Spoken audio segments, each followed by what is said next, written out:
guarda un tesoro que es difícil olvidar. Y los años van pasando y miramos con dolor cómo se va derrumbando cada muro de ilusión.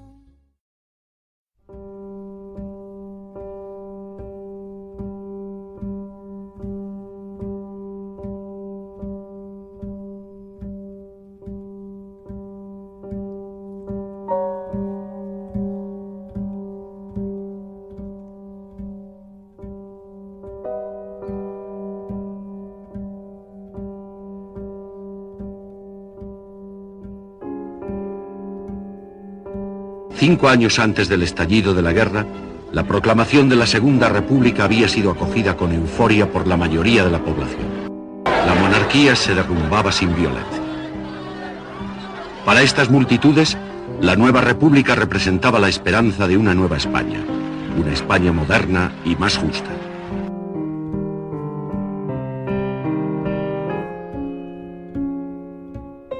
Los resultados son inequívocos. El Frente Popular tiene 257 diputados, la derecha 139, el centro 57.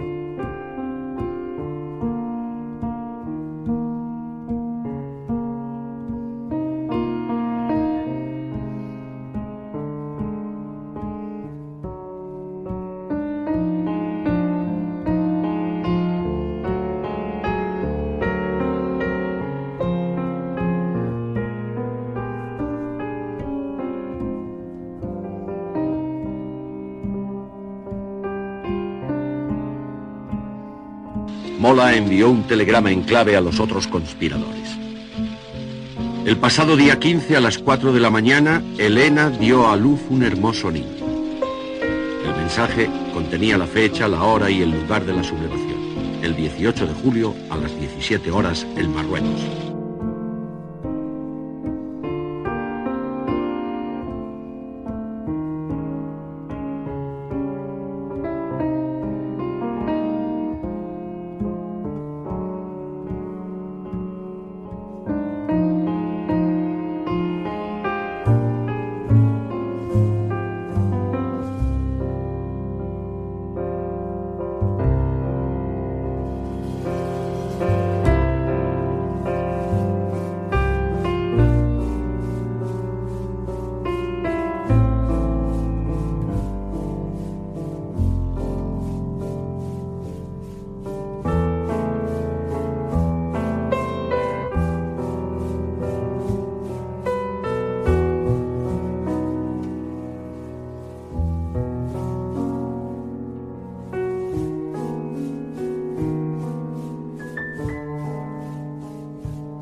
Sus excelencias asisten a un solemne Te Deum.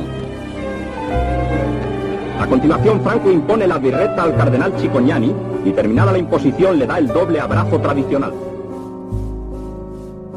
Los obispos de Pamplona y Vitoria, monseñores Olaechea y Mújica, firmaban una pastoral conjunta en la que apoyaban el levantamiento militar como vía de defensa de la religión al tiempo que apelaban a la unidad de todos los vascos contra el comunismo.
to all those countries who passed through for some trouble and are now offering to us their sympathy and their moral support, and thanks to all those who hear this word to spread them all over the world.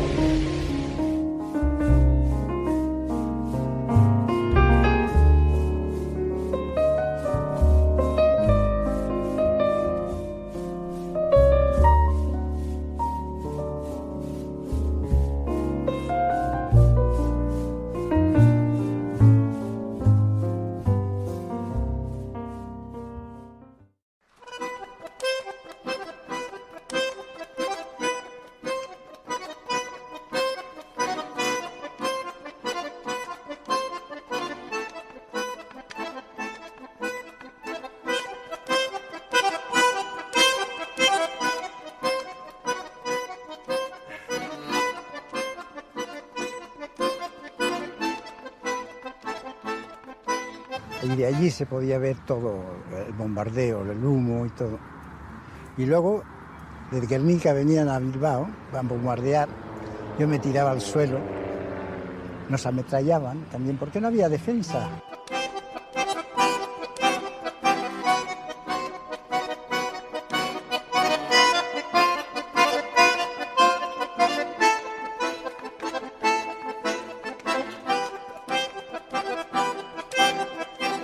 Yo recuerdo estar comiendo y empezar a comer y oír la sirena y dejar la cuchara y echar a correr al refugio.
Guernica.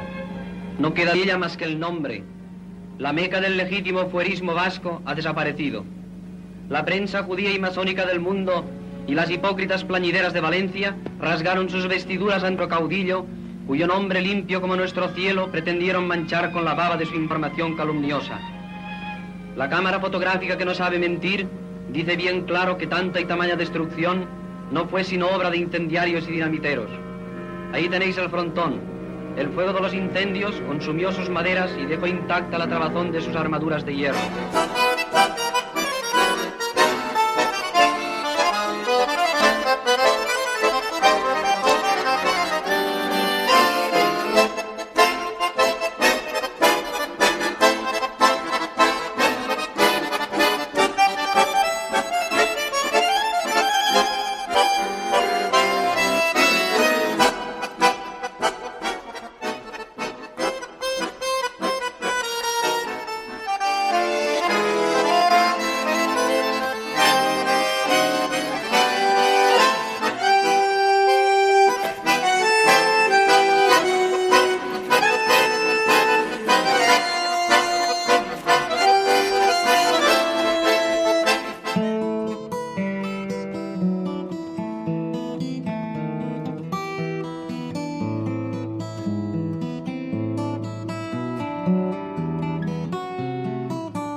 por fin, después del bombardeo de Guernica, el gobierno inglés o británico se vio presionado tanto por la opinión pública aquí que tuvo que ceder y admitió, pues sí, que llegaran niños, pero con la condición de que el gobierno no se encargaría en absoluto de poner fondos para la manutención de estos niños.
Al salir nos etiquetaron a todos, nos pusieron una etiqueta hexagonal con el destino a Inglaterra y luego un número, ¿no?, de control.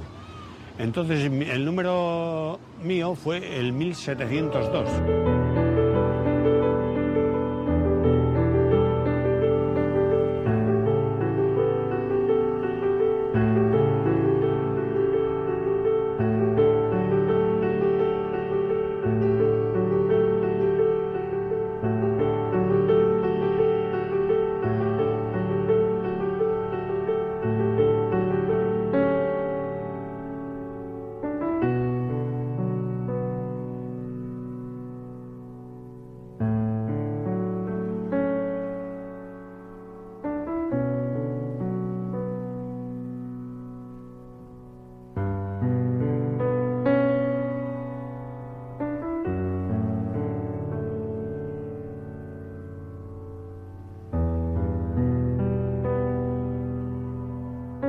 Cuando he sido luego madre, me he dado cuenta de lo que sufrirían nuestros padres cuando en Santurce nos metieron al barco y allí nos dejaron sin saber si nos iban a ver otra vez.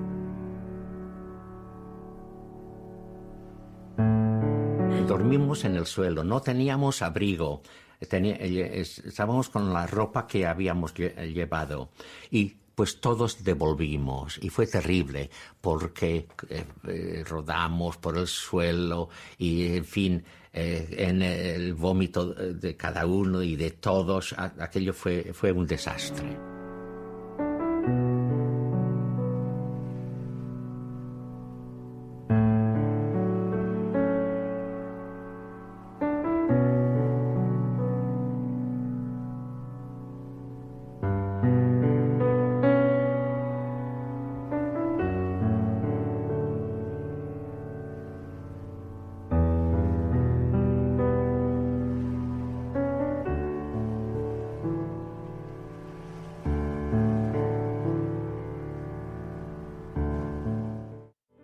primavera de 1937 comienzan los bombardeos de la población civil de Vizcaya por la aviación nazi franquista. Los problemas del abastecimiento se recrudecen debido al bloqueo naval y a la política de no intervención. Los bombardeos de Durango y Guernica causan una fuerte impresión en la opinión pública internacional que favorece el proceso de evacuación, cediendo los gobiernos británico y francés a las sugerencias de asilo del gobierno vasco.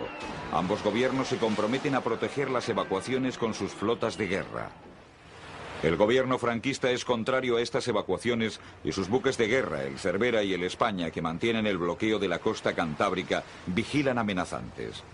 La Royal Navy extiende su protección a todos los barcos que se dedican a la evacuación, mientras que la flota francesa protege únicamente a los barcos de pabellón francés.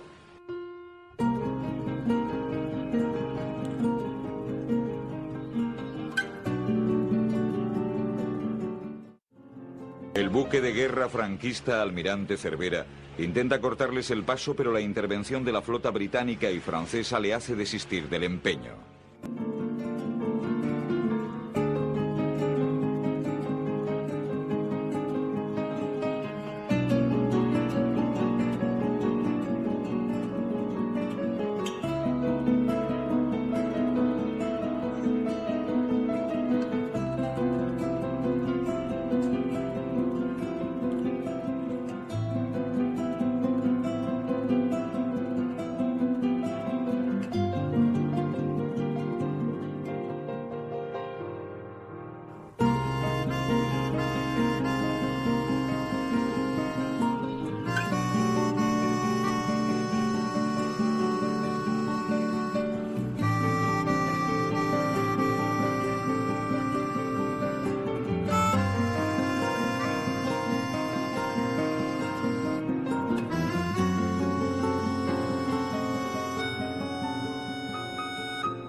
Y allí había mucha gente mirando cómo bajábamos del barco, muchos ingleses. Claro, nosotros no nos entendíamos, pero luego nos dijeron, ellos hablaban y no nos entendíamos. Pues luego nos dijeron que decían que si son niños como los nuestros, son niños como los nuestros. Yo no sé qué pensaban, cómo íbamos así.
Nos extrañó muchísimo, nos llevaron autobuses y nos extrañó muchísimo ver todas aquellas tiendas de campaña que nada más las habíamos visto en el cine de vaqueros.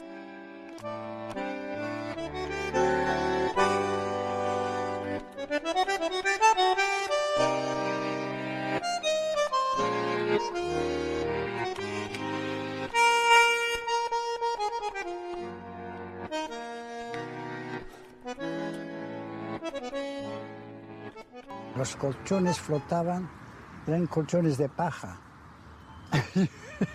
Y estábamos en la tienda de campaña con el agua que venía por todas partes. Y aquello se hizo una marisma con tantos chiquillos, estamos 4.000 en el campamento.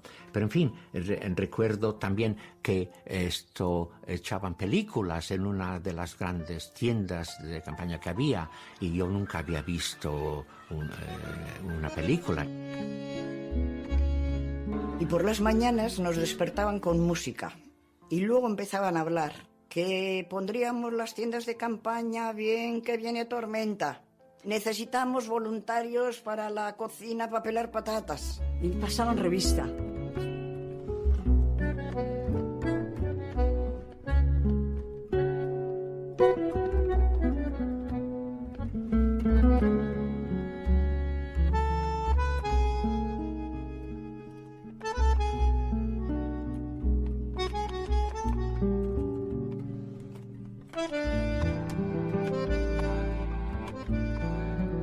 No nos dejaban salir del campo. Yo nunca salí fuera.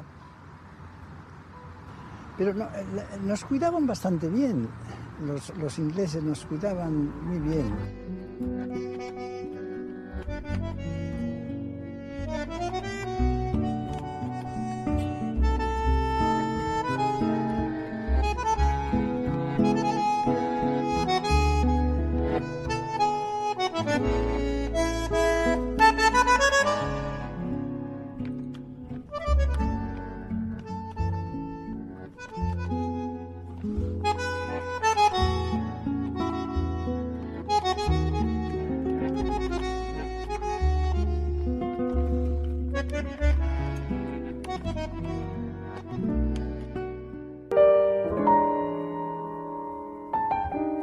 En el día de hoy, cautivo y desarmado el ejército rojo, han alcanzado las tropas nacionales sus últimos objetivos militares. La guerra ha terminado.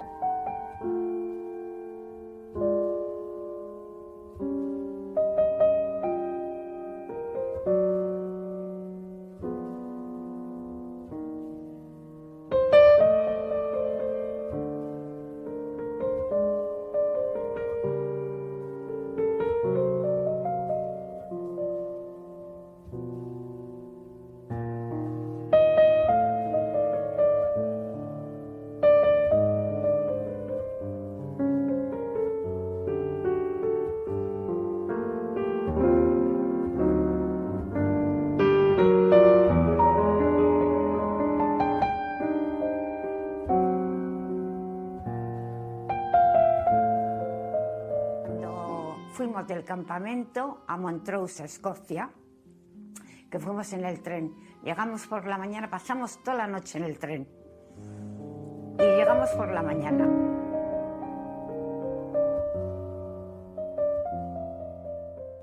Fuimos a Maidenhead, que era una casa enorme. Había sido un hotel. Tenía 365 ventanas, una ventana para cada día del año.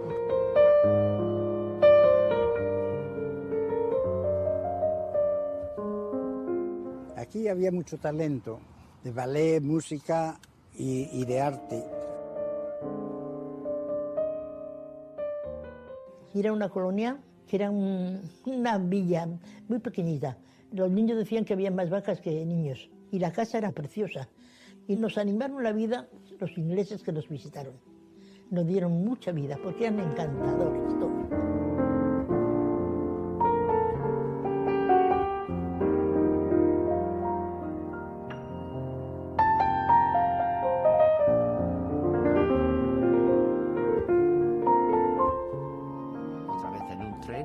Y esta vez del norte de Inglaterra acabamos en Margate, en el sur.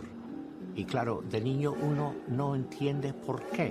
Luego, después me di cuenta, claro, que según se cerraban las colonias, quedaban menos y, en fin, juntaban los que quedaban de una con los que quedaban de la otra, porque también hubo problemas de recaudar fondos para nuestra manutención.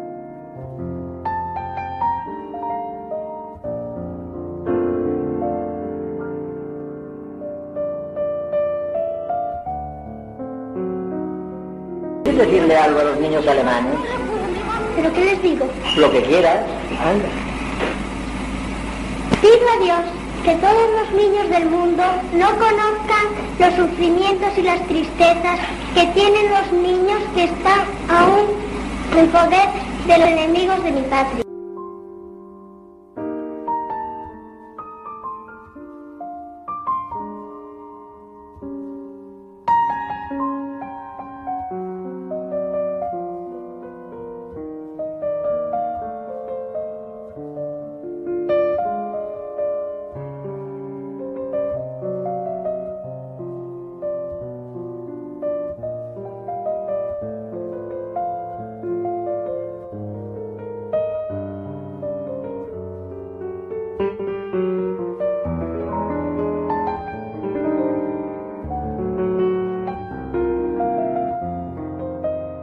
El Comité de los Niños Vascos, el Basque Children's Committee, exigía la firma de los padres antes de repatriar a los niños, pero que no se fiaban de que esas firmas eran auténticas. A mi madre la habían visitado un oficial y un cura y la habían amenazado que si no firmaba el documento de nuestra repatriación, que la encarcelarían a ella y le quitarían el resto de los hijos. Mi padre, claro, estaba en la cárcel. Y entonces la Cruz Roja avisó al Comité de los Niños Vascos en Londres que no debiéramos devolver.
Caminos de piedras, de calles sin asfaltar.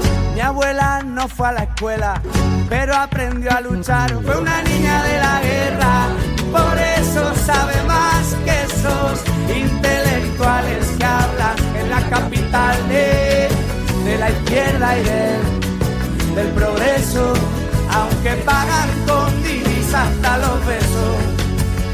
Van de